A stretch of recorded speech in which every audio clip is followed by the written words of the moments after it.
एका रंगीबेरंगी हिरव्या जंगलात पिंकी नावाचा एक छोटासा ससा राहत होता. पिंकी खूप उत्साही आणि स्वप्नाळू होता.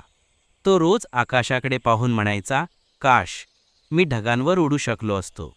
एके दिवशी एक चमकदार जादुई ढग खाली आला. ढग म्हणाला, पिंकी, जर तुझं मन स्वच्छ आणि आनंदी असेल तर मी तुला उडवू शकतो. पिंकी आनंदाने ढगावर बसला. तो जंगलाच्या वरून उडू लागला.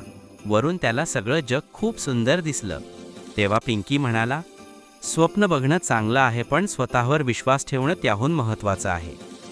ढगाने पिंकीला सुरक्षित खाली सोडलं आणि पिंकी जंगलात सगळ्यांना आनंद वाटू लागला. पण काही दिवसांनी जंगलात शांतता पसरली. सगळे प्राणी उदास झाले, कारण जंगलाची हसणारी घंटा हरवली होती. पिंकीने ठरवलं, जंगलात पुन्हा हसू आणायचं आहे. तो जंगल, डोंगर, नदी पार करत पुढे गेला.